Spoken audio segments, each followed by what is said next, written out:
Previously, on the word we heard, you got to sacrifice time, you got to sacrifice, you got to be patient. There's different things you have to do in order for what God has called you to do for it to work. So what do you think about that, sacrificing your time for God's work? With that sacrifice, I feel like comes hand in hand for me, because it's like, okay, I'm willing to sacrifice. And then when he say, well, this is what I want you to do, I'm like, I ain't want to do that. I didn't know you was going to do that. Like, I don't like that. Why we couldn't just do this? So knowing that, I think sometimes we feel like, oh, God kind of gets it confused. No, he knew us before we knew us. Yeah. So surely he knows what we're capable of. He knows our strengths. He knows our weaknesses. And for him to still care enough to find a part that fits us, even when we don't think it does, like, it's amazing to me. It really is. And like you said, it all ties in together. Trusting God, be able to be available, be able to know that no part is too big or too small to serve at the kingdom. And like you said, it all goes and ties into playing your part as a disciple, evangelist, pastor, preacher, or whichever or wherever you come from. Yeah. So I definitely agree with that. So we're going to...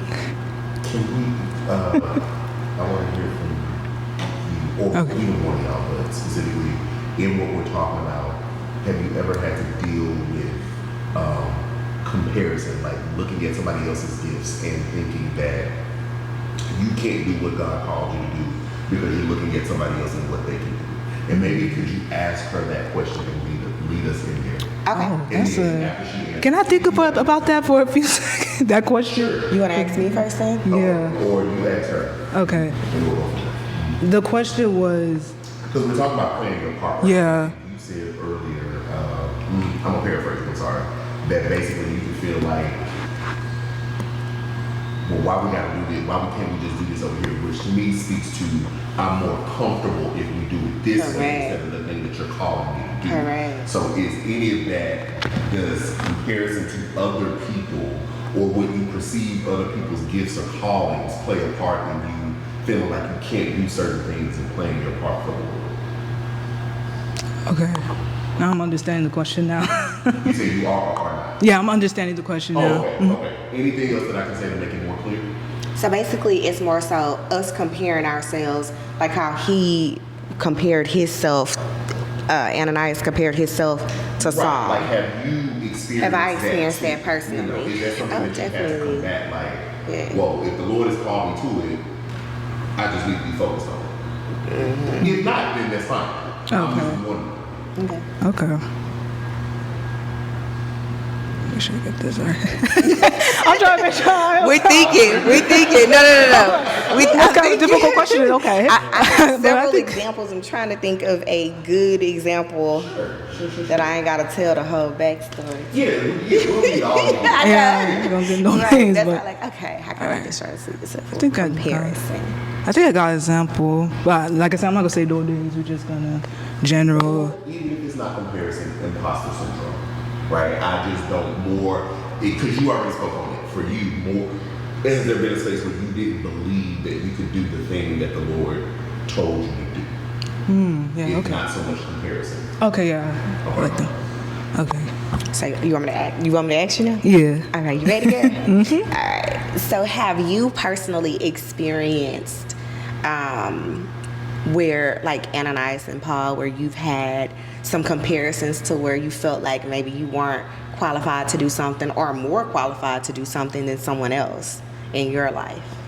Yeah. So I would definitely say would be able to evangelize to others, knowing that you have to be able to spread the word. Because I know I'd be thinking, Lord, I don't know if I'm ready, You got to there's a lot of things that comes with it. You got to be patient, you got to be determined, you got to be brave. Courage, that's one thing I pray to God about, having that will, that courage to be able to speak to people about God. So I feel like definitely comparing to, when you see those big man of God or woman, they're bringing souls to the kingdom, you're happy, but you're like, can I do that? You think, can I actually do that? But it's like, when you go back to prayer, you really reflect, it's like, yeah, I can. who said I couldn't? You know, it's just that, you know, that conflict within yourself that you feel like you can't do it, but you actually can. So I feel that going back, yes, I would kind of think I wouldn't be able to do it looking at others, bringing others to Christ, but then eventually I was like, yeah, it ain't nothing too hard with God when you trust him, you know? What about you? You know, I think for me, I have had the comparison where I know God brought me into the space, Yeah. right? But I didn't fit the profile or the typical profile or the typical look, right? Or standard, right? Of what is there. And so I was like in this position where I was like, okay, I know you put me in this space to show a different voice of God, or to show that God looks like me as well, right? But, you know, like culturally, it was kind of like, Lord, some of the stuff they talking about, I have no clue, never heard it, never experienced. I'm over here Googling to try to understand what's going on in the conversation. It's like, and it's a learning experience too. It's a learning experience. It's a learning experience, and I'm like, you know, their experience is of such an affluent lifestyle, right? And so I'm nodding and grinning, but I have no clue what's going on. Yeah. So I definitely had that feeling, and I think the Lord had to really show me, like, for one, he was showing me that didn't matter because you serve the same God, right? And for two, they need to see that I don't just look one way, right? And so in doing that, being in those spaces, like, I learned so much culturally, but then they learned so much from me and like my culture, and have began to have a different perspective, right? And have some type of consideration to others who don't have that same experience, right? Yeah, and I feel like you said, it's a learning experience every time where you're trying to serve. You have to remember, like, wait, you know, not every time you have to get it right. It's not about perfectionism. Right. It's more about being yourself and be able to do what God has called you to do, to be able to help others, and to also know that you're doing the right thing with that. So I feel like you said, when you're able to be around others of other backgrounds, different cultures, and you're able to study on different topics, you're able to see, like, whoa, okay, that this is actually something that you could do, or I could do, or and I messed up there. But y'all gonna cut that out. I didn't either. Really? I was like, why did she start laughing? We was on the road. Oh, why did I stop? Oh my God. Okay. I'm gonna just keep going. Big pause. Okay. If y'all want to begin to round it out by then, y'all are still speaking to each other, but talking to the audience, like, Okay. encouraging them in some way. So imagine the person that is feeling just like Ananias, right? So give them words of encouragement, and anybody can just close us out. 3 minutes left. Okay. You want to start? Or you want me to start? I'll start. Okay. For me, I would tell anybody, and I've had a few conversations with people who had this, to say, like, you know, like, I don't think I'm ready, or, you know, like, I'm not as good as someone else. To remember that when you got to this, God already knows where you are. He knows where you're going, and he knows the end result. So just trust what he's saying. And like what two of the points that Pastor Scott said was, be available and use what you have.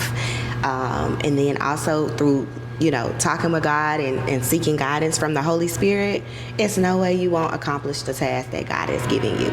Exactly. What he's put in you. Exactly. And I agree when you remember that, you know, God calls us to be able to be available for him in certain things that we might not understand. Just like with Ananias, when he doubted God to go to Paul and pray for him, he didn't know that at the end of the day that Paul was actually going to be one of the biggest characters in the Bible and in history, you know. So be able to know that you have to be available.